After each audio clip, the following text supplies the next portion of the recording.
Bonsoir à tous et merci d'être avec nous pour ce temps additionnel où on va parler bien sûr de ce qui a fait l'actualité tous ces derniers jours en football dans notre championnat de Ligue 1 professionnelle notamment, puisqu'on s'intéressera à ce qui s'est passé au Mouloudia d'Alger ces derniers temps. Ça commence à ressembler à un feuilleton, vous allez le découvrir dans un instant, et également on s'attardera aussi sur un club dont on avait parlé la semaine dernière, mais cette fois avec probablement du nouveau, puisque l'entraîneur Lakhdar Adjali est pratiquement sur le départ.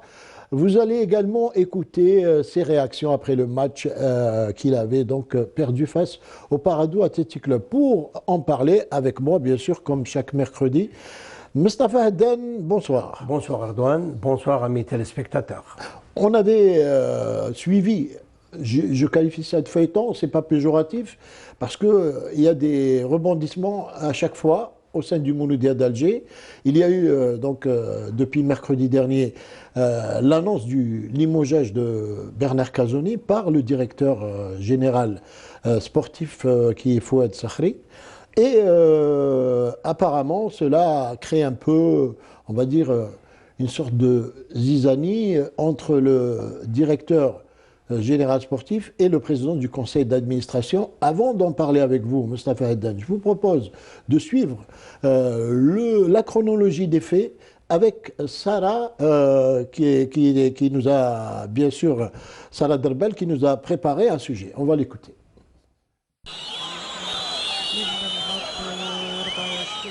Un conflit qui a éclaté entre le directeur général du Mouloudia d'Alger, Fouad Sakhri, et le président du conseil d'administration, Achour Batraouni, pour la décision du limogeage du technicien français Bernard Casoni. En effet, la décision prise par le DG pour mettre fin aux fonctions de Casoni n'a pas été accueillie favorablement par le président du conseil d'administration, ce qui a provoqué une polémique au sein du Mouloudia d'Alger. Selon Fouad Sakhri, tout ce qui se dit est faux. Je n'ai jamais agi en dehors du cadre de mes prérogatives car je suis une personne qui respecte la loi et le club. Les démarches que j'avais entreprises pour le limogeage de Casoni sont légales et dont les pouvoirs qui me reviennent de droit en ma qualité de directeur général sportif. Sakhri a évoqué les raisons du limogeage du technicien français. Casoni a fait du Mouloudia une équipe sans âme et qui joue d'une manière anarchique. Je ne pouvais en aucun cas le laisser jusqu'à la fin de la phase aller et mettre en péril l'avenir de l'équipe. De son côté, Achour Batraouni a affirmé que Sakhri doit assumer les responsabilités de ses actes. Quant à Casoni, qui a été interdit d'accès aux entraînements de l'équipe, a annoncé son intention de saisir la Chambre nationale de résolution des litiges et même la FIFA pour rupture abusive de son contrat le liant au Mouloudia d'Alger. C'est donc Mohamed Mirhazni qui assure l'intérim jusqu'à la nomination d'un nouvel entraîneur. La question qui se pose, qui sera le successeur de Casoni? Avant de parler sur cette question qu'a posée Sarah Derbel, qui sera le prochain successeur de Bernard Casoni, tout d'abord, il faut quand même revenir un peu sur ce qui s'est passé. Les deux hommes n'étaient pas d'accord. Sakhri limoge Casoni. Achour Batraouni, le président du conseil d'administration, lui, il y va carrément tout droit contre cette décision et il dit tout simplement que c'est une décision irréfléchie. Et hier, il a même déclaré que le limogeage de Bernard Casoni est une bêtise, entre guillemets. Ça a été déclaré donc par le président du conseil d'administration. Casoni aura quand même réussi à semer le désordre au sein même du Mouloudia. Oui, mais avant Casoni, il faut remettre les choses à leur place et que chacun des responsables du Mouloudia assume ses responsabilités, ce qui n'est pas le cas aujourd'hui. Pourquoi? C'est très clair, des titres pompeux de directeur général sportif, président du conseil d'administration, manager général, et les prérogatives de chaque parti, il faut le croire, ne sont pas claires. Ne sont pas claires, ne sont pas délimitées. Est-ce qu'il avait le droit de limoger Bernard Casoni sans avoir l'aval du conseil d'administration? Bon, le principe veut que, bien qu'il y sûr, ait une concertation de toutes les parties concernées. Ce qui semblerait n'a pas été le cas et Sakhri décide de limoger Kazoni en disant, en déclarant que cela rentre dans ses prérogatives. Mais là, vous avez parlé de feuilleton, c'est un véritable feuilleton. Et ce qu'il faut noter... Et on n'est pas encore arrivé à la fin. Et on n'est pas encore arrivé à la fin, mais c'est devenu cyclique au sein du Mouloudia. Presque chaque saison, c'est le même... On change les hommes, mais le problème demeure. Mais là, en l'occurrence, et d'ailleurs, Achol Batrouni, le président du conseil d'administration, l'a dit clairement, il essaye maintenant d'essayer de trouver un arrangement à l'amiable avec Bernard Casoni, parce que le limogeage de Bernard Casoni risque de coûter très cher, je parle en termes d'argent, au Mouloudia d'Alger. Puisque d'après Achol Batrouni, ils veulent à tout prix éviter que Casoni aille vers les instances du football, la FIFA notamment. Oui, c'est ce qu'il a déclaré d'ailleurs, c'est de saisir, comme vient de nous le préciser Sarah Darbel, la chambre de résolution des litiges et éventuellement auprès de la FIFA. Et c'est en son droit le plus absolu pour avoir ses droits. Oui, mais quand même, il y a dans on va dire dans les clauses du contrat, il y a ce fameux point de insuffisance de résultat qui est clair. Au Mouloudia d'Alger, il n'y a pas de résultat depuis quelque temps. Vous savez que dernièrement, sur 12 points possibles, le Mouloudia n'en a récolté qu'un seul.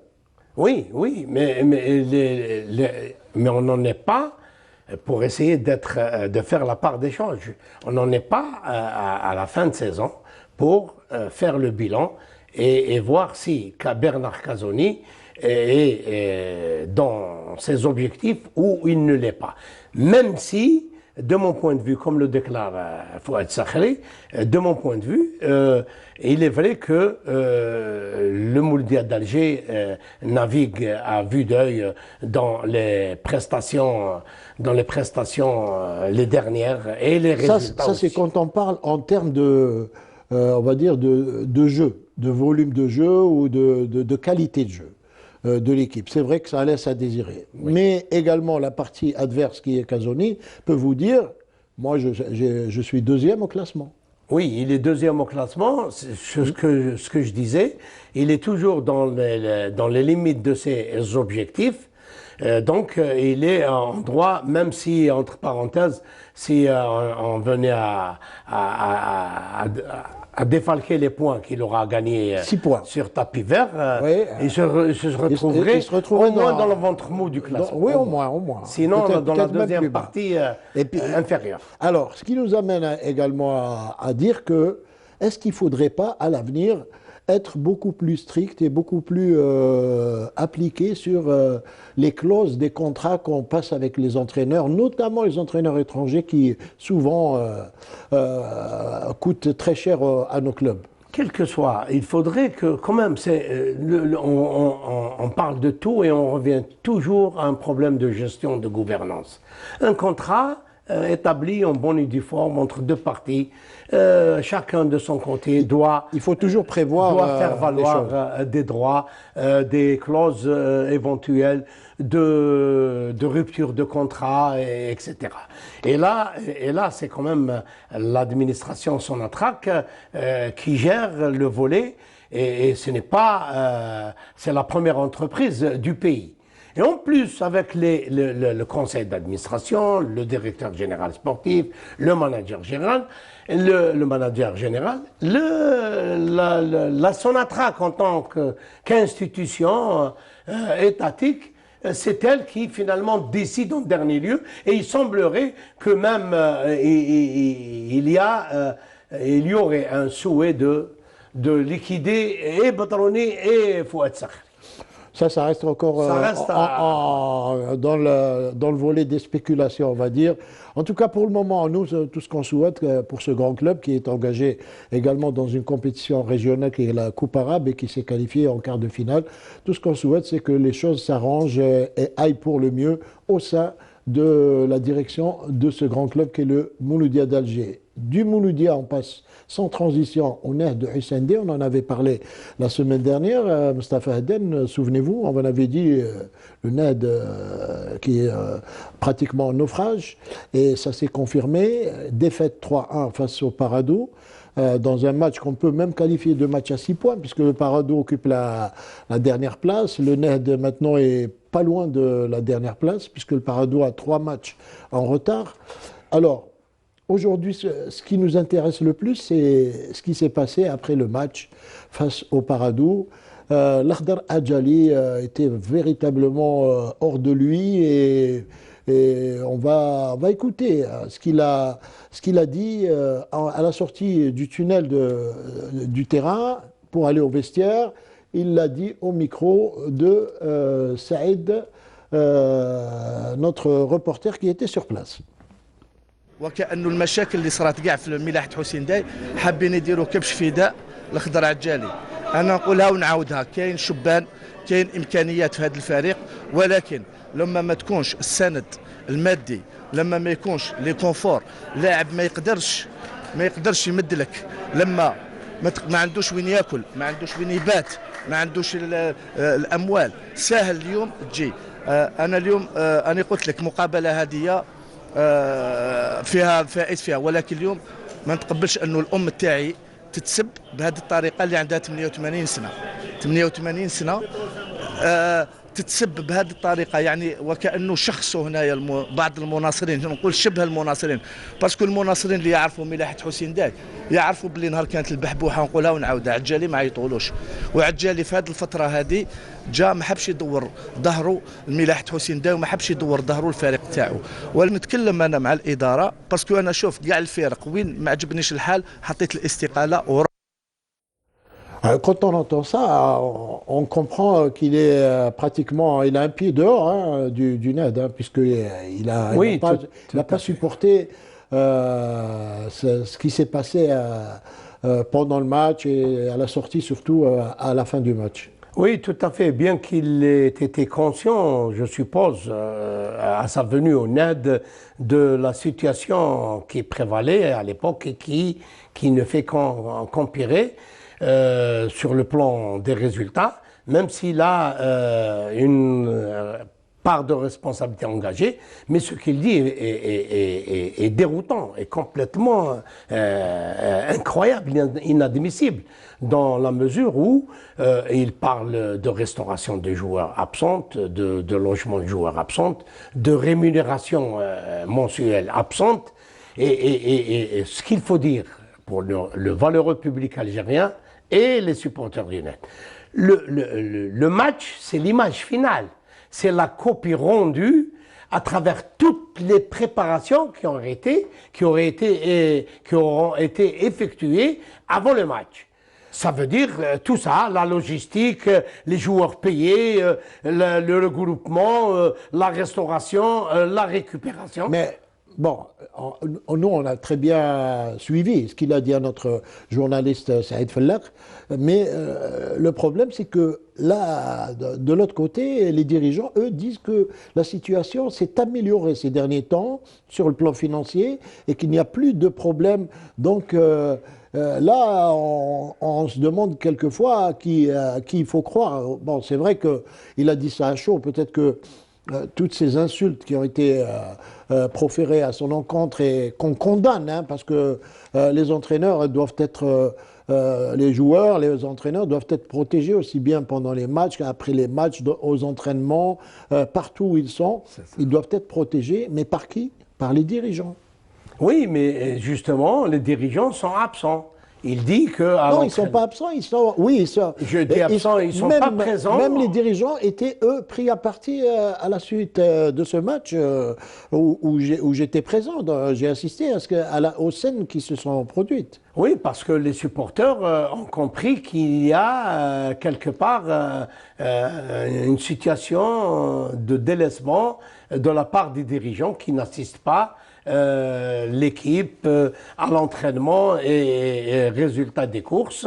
Les résultats n'étant pas positifs, comme je le disais, pour qu'il y ait un résultat positif.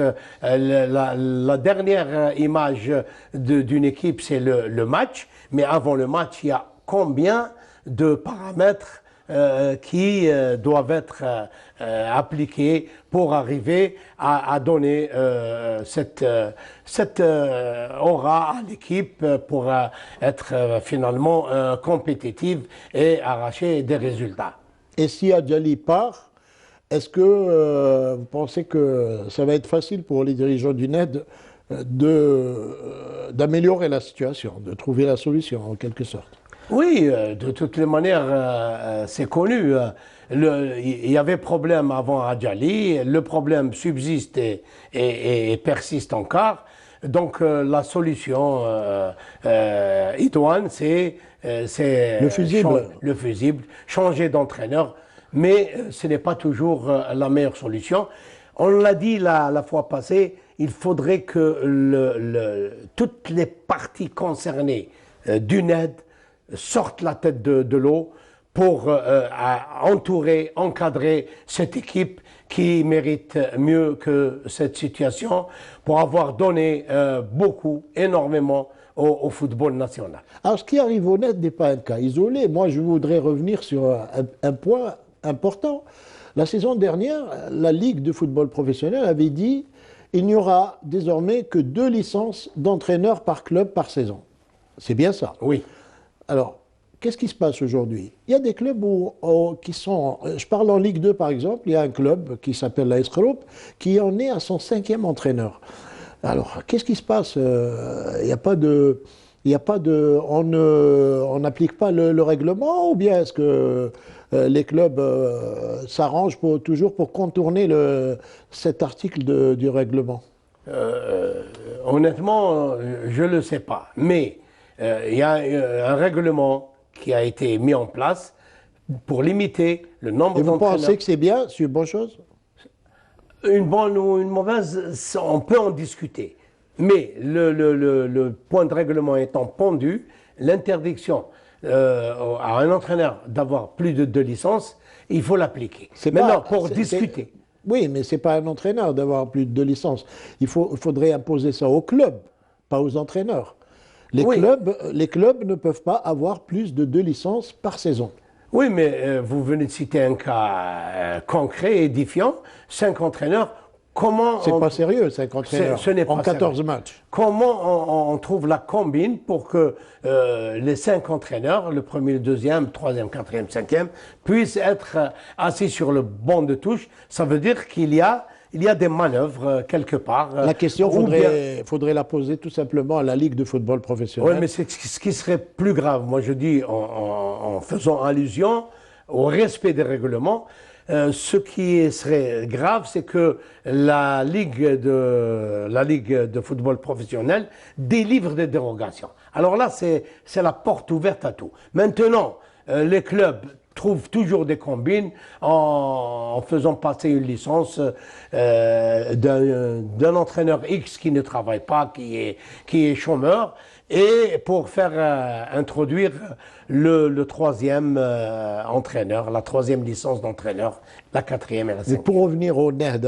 puisqu'on parlait d'Adjali, il est sur le départ. Alors bon, il n'est pas encore parti, mais c'est dans l'air, comme nous a dit un dirigeant du NED tout à l'heure, lorsque nous l'avons eu au téléphone. Alors, si Adjali part, la solution, ils sont hésitants entre un entraîneur étranger et un entraîneur local. D'après vous et votre expérience, qu'est-ce qui serait bon pour le NED? Aujourd'hui, ce qui serait bon, c'est, de mon point de vue, c'est indiscutable. Il faudrait un entraîneur local et chevronné qui aura une carte de visite assez étoffée, qui puisse reprendre l'équipe en main et redynamiser le groupe.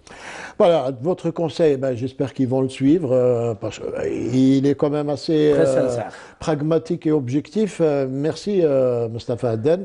L'arbitre a sifflé la fin du temps additionnel. C'est bon.